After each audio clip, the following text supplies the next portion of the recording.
Hello athletes, आज हम जानेंगे योगा एंड लाइफस्टाइल चैप्टर से टॉपिक ओबेसिटी यानी मोटापा क्या होता है और मेजरमेंट ऑफ ओबेसिटी के तरीके भी हम जानेंगे। इसके लिए हम दो मेथड्स जानेंगे कि ओबेसिटी को कैसे मेज़र किया जाए।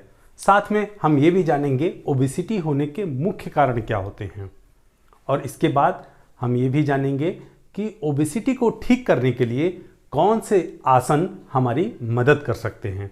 इन सभी टॉपिक को हम डिटेल में इस वीडियो में कवर करेंगे। तो आइए शुरू करते हैं।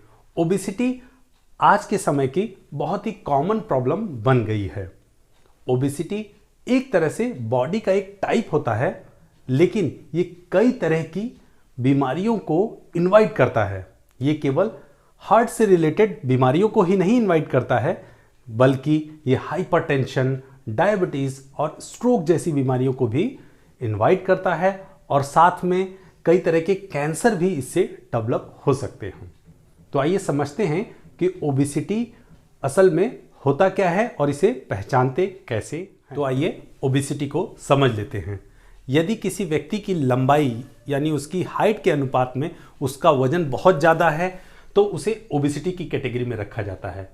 कितना? बेसिकली 20% या इससे ज़्यादा है तो उसे ओबीज की कैटेगरी में रखा जाता है। इसे निकालने के लिए बीएमआई फार्मूला यानी बॉडी मास इंडेक्स फार्मूले का इस्तेमाल किया जा सकता है। बॉडी मास इंडेक्स हमें यही बताता है कि किसी व्यक्ति की हाइट के अनुपात में उसका वजन है कि नहीं है। तो आइए इसे बीएमआई को भी हम समझ लेते हैं। तो देखिए, बीएमआई निकालने के लिए एक फार्मूला होता है। वेट जो है आपको केजी में रखना है और डिवाइड करना है हाइट इनटू हाइट, यानी weight in kg, height in metre square. ये इसका फॉर्मूला हो जाएगा। तो आइए एक एग्जांपल के थ्रू हम इसे समझते हैं। सपोज किसी व्यक्ति का वजन 90 किलो है और उसका हाइट 1.67 मीटर है। तो इस एग्जांपल को लेकर हम इसे निकालते हैं। व्यक्ति का वजन हो गया 90 केजी और उस व्यक्ति की हाइट है 1.67 मीटर। देखिए, यहाँ पर हमें हाइट को मीटर में ही लिखना है, ये बात ध्यान रहनी चाहिए, और वेट को हम केजी में ही लिख सकते हैं। अगर आपने फिट में लिया है या इंचेस में लिया है तो उसे आप मीटर में बदल देंगे। तो आइए इस वैल्यू को हम फॉर्मूले में रख लेते हैं। तो वेट है व्यक्ति का 90 केजी और उसकी हाइट है 1.67 मीटर। आपको हाइट को 2 बार मल्टीप्लाई करना है, यहाँ जैसे कि लिखा हुआ है। और अब हम सबसे पहले इन दोनों को मल्टीप्लाई करते हैं तो वैल्यू आ जाता है आपका 2.78 और ऊपर 90 सेम का सेम रख देते हैं। अब अगर हम इसको डिवाइड करते हैं तो आपका वैल्यू आ जाता है 32.37। ये आपका बीएमआई निकल जाता है। अब इसको हम पहचाने कैसे कि व्यक्ति ओबीज है कि नॉर्मल वेट है। तो इसके लिए बॉडी मास इंडेक्स की एक नॉर्म्स चार्ट आती है। बेसिकली 18.5 से लेकर 24.9 तक अगर किसी का बीएमआई आता है तो वो नॉर्मल वेट है। लेकिन यहाँ पर देखिए हमारी वैल्यू आई है 32.37। तो इसे हम जब देखते हैं बीएमआई चार्ट से तो ये देखिए 30 से अगर कोई ऊपर जाता है और 34.9 तक तो वो जो है ओबीज की कैटेगरी में होता है। तो यहाँ पर ये ओबीज की कैटेगरी हो गई। अगर कोई 35 से लेकर 39.9 तक आता है तो वो टाइप 2 ओबीज की कैटेगरी में जाएगा। और वहीं अगर कोई व्यक्ति 40 या इससे ज़्यादा इसका बीएमआई आता है तो वो टाइप 3 ओबेसिटी की कैटेगरी में जाएगा, जिसे हम मॉर्बिड टाइप की ओबेसिटी भी बोलते हैं। और मॉर्बिड टाइप ओबेसिटी बहुत ही ज़्यादा रिस्की होता है और इसमें हार्ट अटैक होने के चांसेस और भी बहुत सारी बीमारियां होने के चांसेस बहुत ज़्यादा बढ़ जाते हैं। ये तो हो गया बीएमआई निकालने का तरीका। दूसरा होता है ओबेसिटी को नापने के लिए आप वेस्ट हिप रेशियो का भी इस्तेमाल कर सकते हैं। इसके लिए आपको वेस्ट का सरकमफ्रेंस सेंटीमीटर में निकालना है और उसे डिवाइड कर देना है हिप का सरकमफ्रेंस निकालकर सेंटीमीटर में। इन दोनों का जो भी रेशियो आएगा वो आपको वेस्ट हिप रेशियो बता देगा। लेकिन इसे मोटा मोटा आप ये समझ लीजिए, जो भी आपकी हाइट है, मतलब जितनी भी आपकी हाइट है उसे इंचेस में निकालने के बाद उसकी आधे से कम में आपकी कमर का साइज होना चाहिए। इसे एक एग्जांपल से समझ लीजिए, अगर किसी व्यक्ति का हाइट 6 फीट है, यानी कि उसे अगर हम इंचेस में बदलेंगे तो 6 × 12 यानी 72, और उसके आधे से कम यानी 2 से डिवाइड कर देंगे तो 72 डिवाइडेड बाई 2 यानी 36 इंच से उसकी कमर का साइज कम होना चाहिए। अगर किसी व्यक्ति का 5 फीट हाइट है तो इसे जब हम इंचेस में बदलेंगे तो 60 हो जाएगा, और 60 डिवाइडेड बाई 2 यानी उसकी कमर का साइज 30 से कम होना चाहिए। ये भी एक तरीका है ओबेसिटी निकालने का। ओबेसिटी होने का मुख्य कारण है जितनी भी कैलोरी आपको दिन भर में ज़रूरत है उससे ज़्यादा आप अगर कंज्यूम करते हैं तो ओबेसिटी होने का एक कारण हो सकता है। और इसे ठीक करने के लिए हम जिन आसन्स की मदद लेंगे और जो आपके सिलेबस में है उसे अब मैं बताने जा रहा हूँ। उसके लिए मैं एक फॉर्मूला बताऊंगा, उसे आप नोट जरूर कर लेंगे। तो आइए अब देखते हैं कौन कौन से आसन की मदद से ओबेसिटी को ठीक किया जा सकता है, उसे रिड्यूस किया जा सकता है। तो इसके लिए जो फॉर्मूला है कि गवर्नमेंट की एक स्कीम आई है कि जो भी व्यक्ति मोटे हैं उन पर वैट लगाया जाए। अब वैट आप लोगों को पता हो तो बताइए क्या होता है।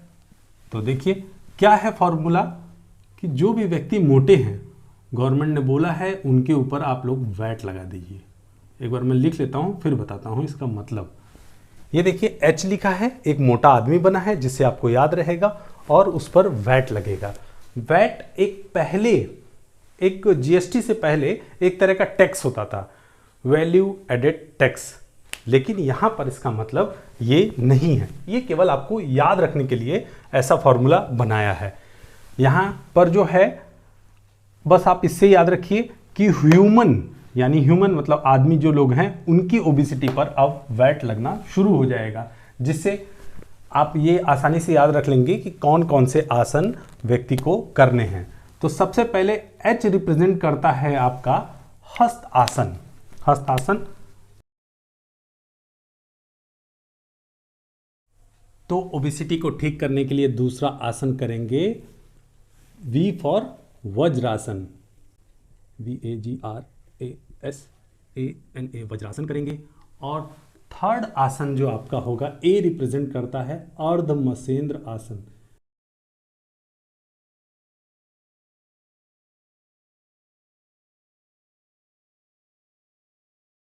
अर्ध मसेंद्र आसन करेंगे। और टी रिप्रेजेंट करता है त्रिकोण आसन। तो देखिए ये कितना आसान हो गया आपको समझने के लिए कि अगर कोई व्यक्ति ओबीज है तो उसे कौन कौन से आसन करने हैं। वैसे तो बहुत सारे आसन होते हैं लेकिन आपके सिलेबस में यही आसन दिए हुए हैं, तो आप इसको इस तरीके से याद कर सकते हैं। अगर किसी को ओबीज है तो उसे कौन से आसन करने हैं, हस्तासन करने हैं, वज्रासन करने हैं, अर्धमसेंद्र आसन करना है और त्रिकोण आसन करना है। यही आपके सिलेबस में दिया है। यहाँ पर एक चीज़ आप और नोट कर सकते हैं। तो क्या नोट करना है आपको कि ये चीज़ें जो हैं कौन सी गवर्नमेंट ने अप्लाई की है, तो ये यूपी गवर्नमेंट ने ही अप्लाई किया है ये स्कीम। उसके लिए क्या है, पहला यूपी आपने लिख दिया, किस गवर्नमेंट ने किया, यूपी गवर्नमेंट ने किया। तो आप यहां पर यू रिप्रेजेंट करता है ऊर्ध्व, ऊर्ध्व हस्तासन, यानी आसन का एक प्रकार है ये, अभी मैं बताता हूं क्या होता है। ऊर्ध्व हस्तासना करेंगे और यूपी गवर्नमेंट ने ही इस नियम को लागू किया है कि वैट लगेगा, तो इससे आपको याद रखना ऊर्ध्व हस्तासन करेंगे। और पी जो है रिप्रेजेंट करता है पद हस्तासन।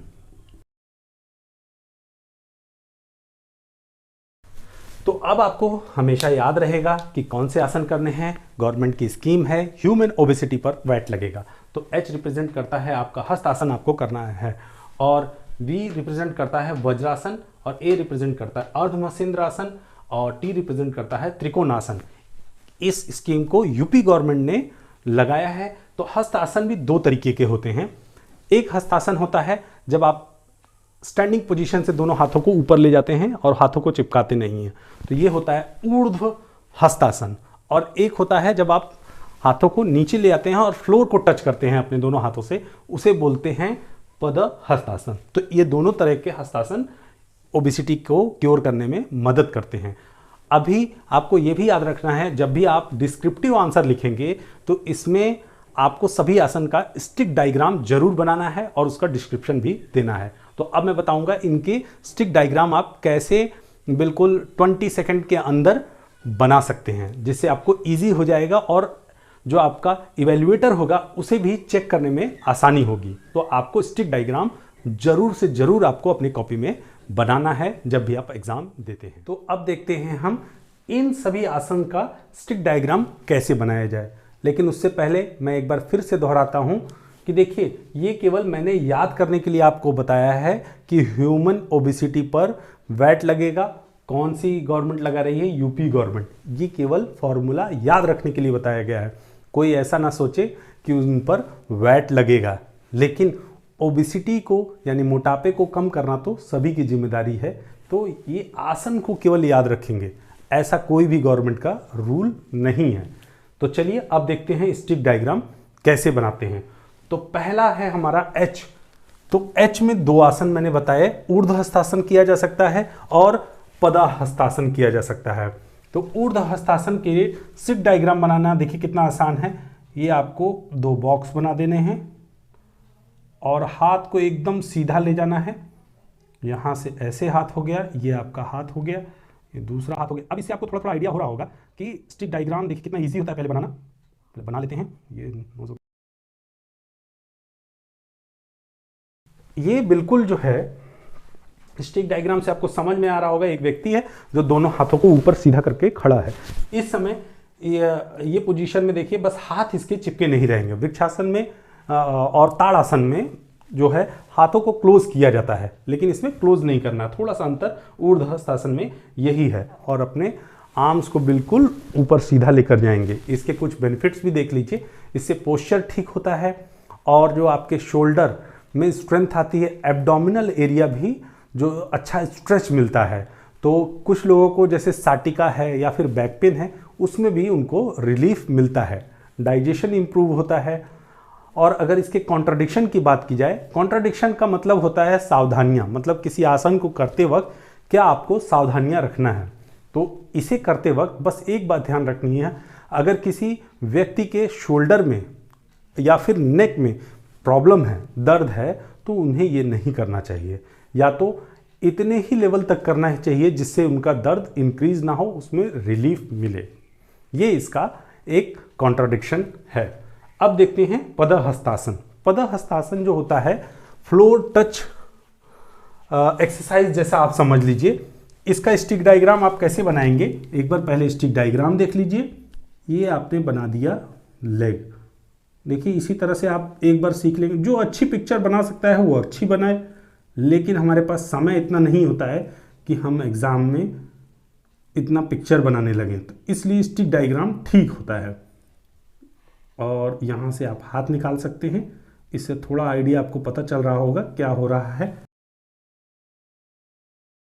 देखिए इस पिक्चर को देख के आपको पता चल रहा होगा स्टिक डायग्राम किसी व्यक्ति के ये दोनों पैर हैं और दोनों हाथ से उसने फ्लोर टच करने की कोशिश की है। तो आप पद हस्तासन यानी हैंड टू फुट पोज या फिर फ्लोर टचिंग एक्सरसाइज, इसे करने के लिए आपको डीप इनहेल करना है। उसके बाद एक्सेल करते हुए धीरे धीरे अपनी बॉडी को सामने लाना है, फिर बेंड डाउन करना है। और इस समय आपकी नी स्ट्रेट होगी, कोई भी स्ट्रेन बॉडी में नहीं होना चाहिए। आपको कोशिश करना है अपने पाम से फ्लोर को टच करें। पद हस्तासन करने का तरीका तो आप जान गए, लेकिन इसके बेनिफिट भी देख लीजिए। ये जो है आपके बेली एरिया के फैट को कम करता है, यानी क्योंकि यहाँ देखिए पेट जो है आपका अंदर की ओर श्रिंक होगा, तो इससे जो है कुछ पोस्चरल डिफॉर्मिटी जैसे कि लॉर्डोसिस, क्योंकि उसमें जो है आपकी जो स्पाइन होती है आगे की ओर आ जाती है, थोड़ी सी जो एंटीरियर कर्व होता है वो भी अंदर जाने लगता है। तो यानी इससे लॉर्डोसिस डिफॉर्मिटी को भी ठीक किया जा सकता है। और इसमें मेन कॉन्ट्राडिक्शन क्या है ये भी जान लीजिए देखिए मसल, बैक मसल में स्ट्रेंथ आएगी, फ्लेक्सिबिलिटी बढ़ेगा, स्ट्रेंथ बढ़ेगा, ये सारी चीज़ें लगभग सभी आसन्स में कॉमन है। लेकिन कॉन्ट्राडिक्शन देख लीजिए, ऑल्दो ये जो है बैक पेन को ठीक करने में मदद कर सकता है, लेकिन किसी को ज़्यादा बैक पेन है, सीवियर बैक पेन है, तो वो इतनी दूरी तक नहीं जा पाएगा। तो कहाँ तक जाना है, जहाँ तक कंफर्टेबली वो जा सकता है वहीं तक वो करे, और ज़्यादा बैक पेन है तो इसको ना करे, क्योंकि इससे हो सकता है आपका बैक पेन बढ़ जाए। बस यही एक सावधानी बरतनी है। कॉन्ट्राडिक्शन मतलब सावधानियाँ। अब हस्तासन की बात तो हो गई।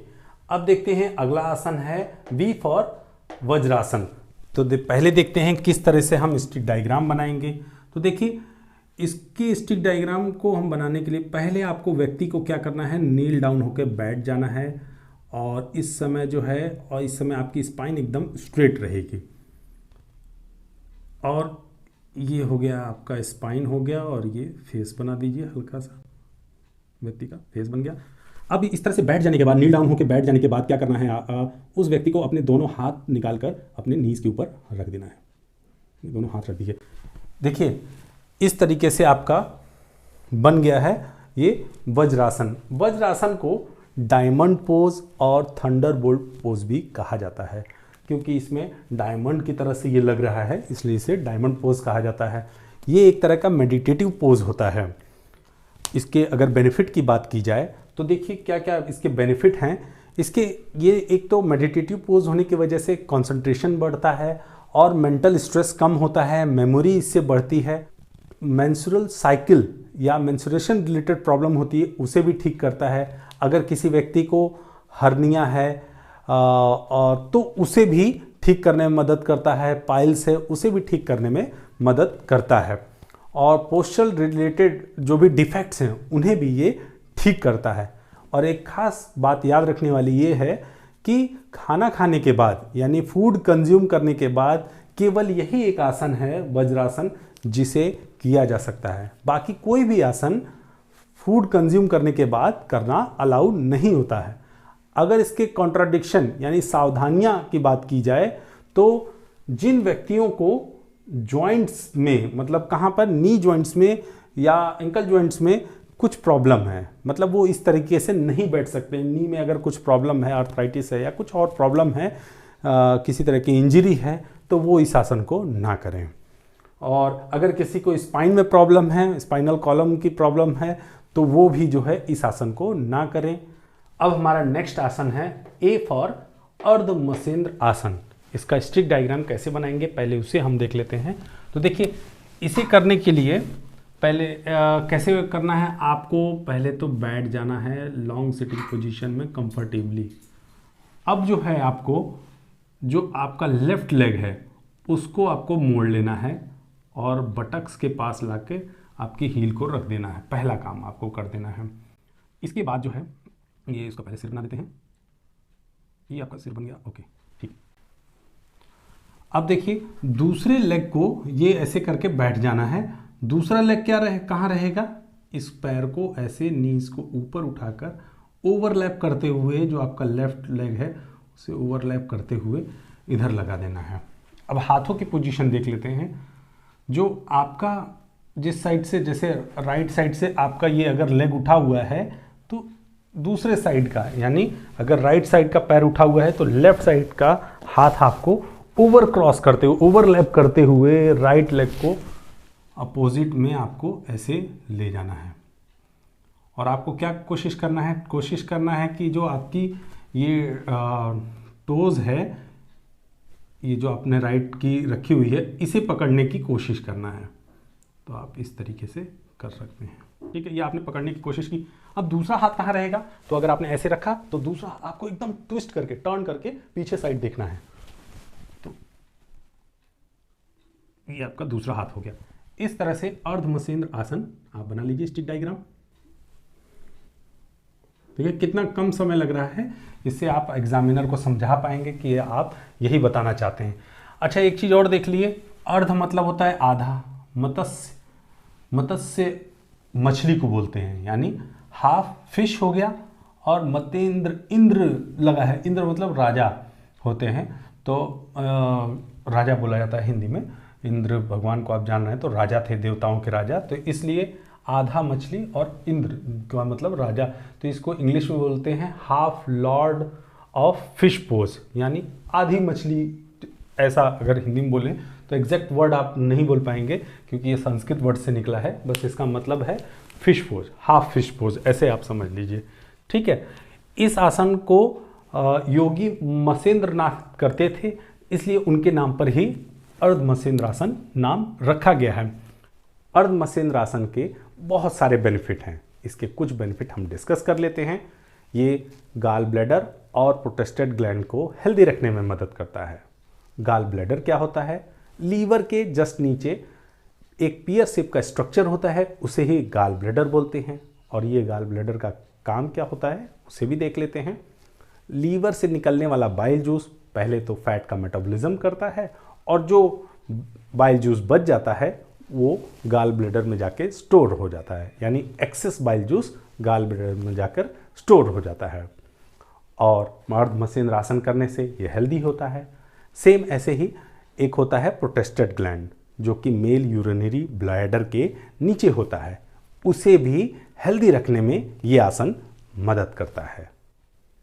ये आसन बैक मसल में स्ट्रेचिंग जो एबिलिटी है, स्ट्रेचेबिलिटी को भी बढ़ाता है।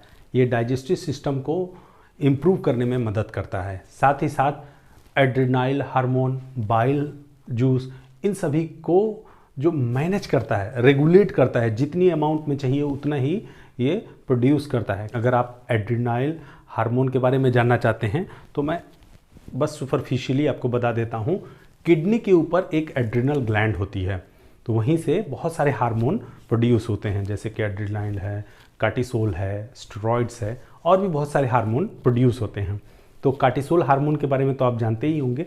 कार्टिसोल एक स्ट्रेस हार्मोन भी बोला जाता है, यानी अगर ये हार्मोन जब रिलीज़ होता है तो आप स्ट्रेस फील करते हैं, स्ट्रेस हार्मोन, क्योंकि इस समय क्या होता है ब्लड स्ट्रीम में जो है आपके ग्लूकोज की मात्रा बढ़ जाती है, और इस वजह से क्या होता है टाइप 2 डायबिटीज़ होने की खतरा भी बढ़ जाता है। तो कार्टिसोल की मात्रा बढ़ने से हमें प्रॉब्लम होती है। तो ये क्या करता है, इसके फंक्शन को भी रेगुलेट करता है, तो इसलिए डायबिटीज़ के खतरा भी इससे कम होता है।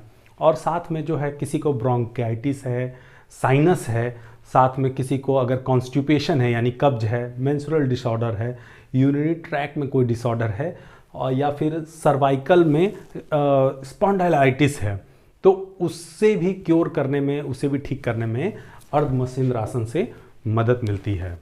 अगर इस आसन के कॉन्ट्राडिक्शन यानी सावधानियां की बात करें तो जो वुमेन लगभग 3 मंथ अगर प्रेग्नेंट हैं तो उन्हें यह आसन नहीं करना चाहिए।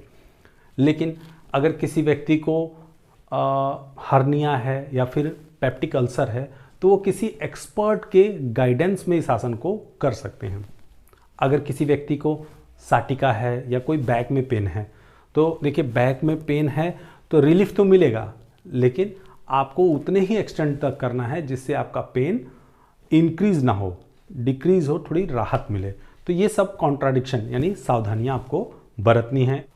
अब हमारा लास्ट आसन है, टी रिप्रेजेंट करता है त्रिकोणासन। तो त्रिकोणासन कैसे करते हैं पहले देख लीजिए। आप दोनों पैरों पे खड़े होंगे, दोनों पैरों के बीच में लगभग 3.5 से 4 फीट का गैप होना चाहिए, इतनी दूरी होनी चाहिए। इसके बाद आपको टी पोजीशन में जाना है, सीधा खड़े होना है, फिर उसके बाद आपको अपनी बॉडी, अब इसको देखते हैं किस तरह से किया जाता है, यानी कि प्रोसीजर। अपने पैरों के बीच में लगभग 3.5 से 4 फीट का गैप बनाएं और राइट फुट को राइट साइड मोड़ें 90 डिग्री और लेफ्ट को लगभग 15 डिग्री तक मोड़ें। अब दोनों हाथों को ऊपर उठा लें और बॉडी एकदम स्ट्रेट होनी चाहिए।